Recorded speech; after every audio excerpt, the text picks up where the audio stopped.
Hi friends, இப்போ பார்த்தீங்கன்னா நம்ம over head water tank ready பண்ணிகிட்ருக்கோம். ஸோ இதோட பாட்டம் ஸ்லாபு நம்ம ரெயின்ஃபோர்ஸ்மெண்ட் ரெடி பண்ணிகிட்ருக்காங்க. இது பார்த்திங்கன்னா நம்ம டபுள் ஜாலி, அதாவது டபுள் மேட்டுன்ற மாதிரி பண்ணியிருக்கோம். ஸோ அதில் பார்த்திங்கன்னா அது வந்துட்டு உங்களுக்கு என்ன தெரியுதுங்களா, அது வந்து சேர் பார்.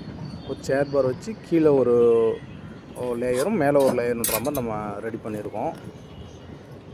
இது பார்த்திங்கன்னா ஸ்பேஸிங் பார்த்திங்கன்னா உங்களுக்கு ஸோ 5 இன்ச்சு அப்படின்ற மாதிரி ஸ்பேஸிங் கொடுத்துருக்கோம். ஏன்னா இது ஓவர் ஹெட் டேங்குங்கிறதுனால நம்ம கொஞ்சம் எக்ஸ்ட்ராவே ரெயின்ஃபோர்ஸ்மெண்ட் கொடுத்துருக்கோம். வால் ராட்ஸ் எல்லாம் நம்ம டவல் ராட்ஸ்னு சொல்லுவோம். அந்த வால் ராட்ஸ் எல்லாமே லே பண்ணியாச்சு. ஸோ இது பார்த்திங்கன்னா எப்படி ப்ரொவைட் பண்ணோம் அப்படின்னா, சிக்ஸாக்காக, அதாவது ஒன்று உள்ளே ஒன்று வெளியிலன்ற மாதிரி நம்ம சிக்ஸாக்காக ப்ரொவைட் பண்ணுறோம். ஸோ இதோட திக்னஸ் பார்த்திங்கன்னா 8 இன்ச்சு நம்ம கான்க்ரீட் போர் பண்ண போகிறோம் வாலுக்கு. ஸோ சிக்ஸாக அந்த ராட்ஸ் எல்லாம் ப்ரொவைட் பண்ணியிருக்கோம். அவுட்டரில் பார்த்திங்கன்னா நம்ம 9 இன்ச் பீம் கொடுத்துருக்கோம்.